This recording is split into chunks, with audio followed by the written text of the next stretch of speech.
Hey everybody, Mark Herman, aka LA Bengal fan on Twitter, Facebook, Instagram, YouTube, repping the Bengals here. A long time no see. I want to wish everybody a Merry Christmas and a Happy New Year. I wanted this for the thumbnail in the beginning, so we're not going to do the whole show in this hat, but you get the idea.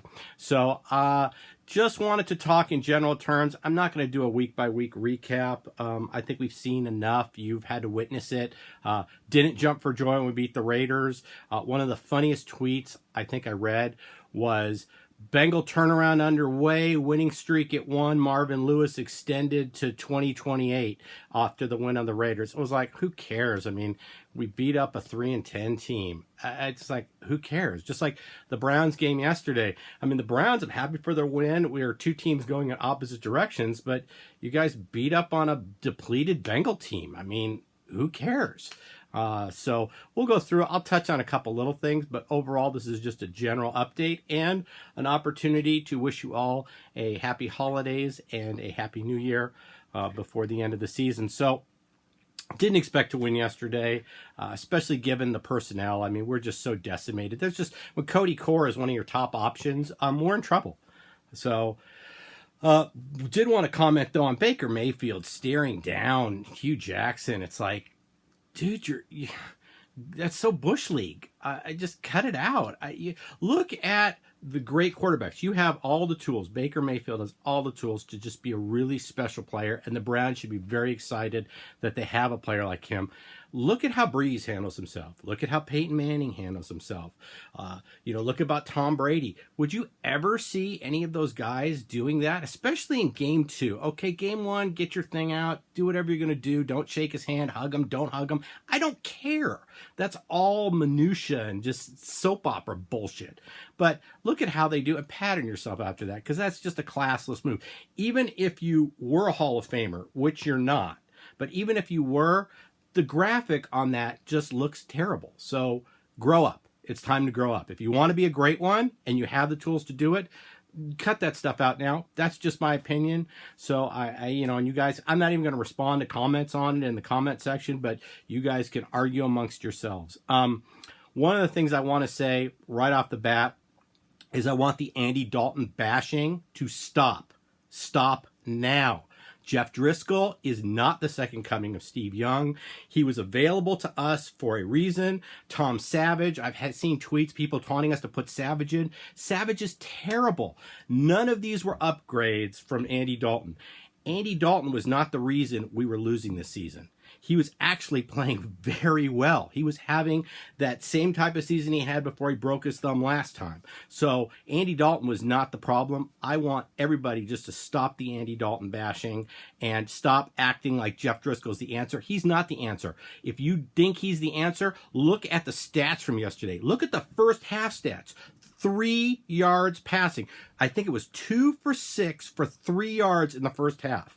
Okay, Driscoll is not the answer. Stop the Andy Dalton bashing. We would have won. We would have beaten Denver. We would have beaten. We would have had a chance to win yesterday, and we would have beaten San Diego. I'll get into the San Diego game because I was there, but we would have beaten San Diego if Andy Dalton was our quarterback. So stop the Dalton bashing now. In terms of the season, I mean,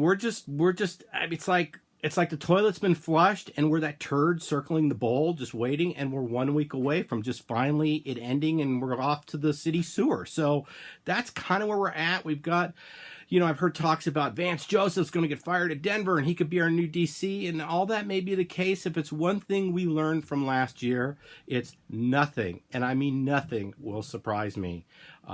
Marvin extended. Marvin becomes GM. Hugh becomes our head coach. Both of them are fired. Both of them stay. Who knows? We don't know.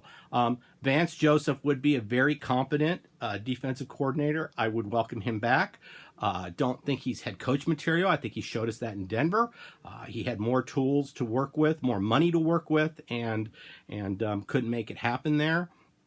So, but I would absolutely welcome him back. But everything's on the table. Everything's on the table. I get a lot of requests over different things from the about the memorabilia. I showed some pictures of some Tyler Boyd pictures that a friend of mine, Alan Applegate. If you're not on the Bengals memorabilia page on Facebook, you should be. There are guys that go to signings. If you want stuff done, they're constantly getting extra stuff signed, and they're looking to sell it. You know, it pays for their stuff. So I have a friend over on Facebook that I bought a couple things from. I showed you his Tyler Boyd pictures. One of the things I treated myself to, and since it's the holiday season, I thought I would share this, is there was a Sam Hubbard signing he attended a couple weeks ago. So we found some pictures of the first touchdown by Sam Hubbard, and I love this one because he's jumping over Ryan Tannehill after scoring his touchdown, and we got him to put in first career touchdown. So, and then I've got one with him heading to the end zone. Same play, different view, but really nice SIGs, and so I real treated myself to this. And the other one I'm going to show you, because these are our two bright spots on the season, is Jesse Bates. I have a picture here that my friend had signed. This is obviously from the first week of the season against the Colts. And then I have this one here, and he's got a really nice signature. So did Hubbard, but this one's from the Atlanta game. So so this is stuff I treated myself, and I'm showing you these two, not only because I'm happy that I got it, and that's what I treated myself to the last few weeks, but these are the two bright spots of our draft. I mean, really look at the season as a whole, and this is two of the positive things. That and Tyler Boyd and Alex Erickson's play this season, but these two guys out of our draft, this has been the real bright spot. So wanted to share those pictures with you. And lastly, I want to talk about the San Diego game. I did attend. I had a great time. We tailgated. Big Bengal turnout. It was just a lot of fun. If you're a Baltimore fan and you were able to attend the game this last weekend, not only did you see a great game, but you saw what just an intimate venue. I would really like to see the Chargers make the AFC Championship, because I would like to see and actually host a game, because that would be great to have the NFL at the AFC Championship game only have 27,000 tickets for families, for everybody. This stadium is unbelievable. It's about a third of the size. It's a soccer field. At the end of this video, I'm going to put on some clips. I have the Jeff Driscoll touchdown that was scored at my end zone. I was on the corner. I have that. That was such a bullshit call. They've got to change this. This giving yourself up before you get to the line. When was a quarterback lunging forward? Is he giving himself up trying to score a touchdown? That we were hosed there. That's a game we could have won. Dalton's in that game. We do win that game. And the other play, I've got a really nice play of William Jackson that occurred at our end of the field. And I think there might be one more. Oh, I've got the touchdown that we did get. So I'll put those three plays at the end of this. But you'll see this is not zoomed in. That's from my seat. Any seat in the stadium, it's just one single level around, and a second level that's only half deep, and it's only on one side of the field, and the press box is on the other. 27,000 tickets, the most amazing stadium I've ever seen a professional football game at. It was just incredible, incredible experience. Wish the Chargers could stay there. Obviously, with 27,000 seats, you can't make money doing that. So I will put those up at the end of this video. Sorry it ran long. I see I'm at the 8-minute mark. I usually try to keep these around 5 or 6 minutes. Have a wonderful holidays. Have a wonderful New Year's.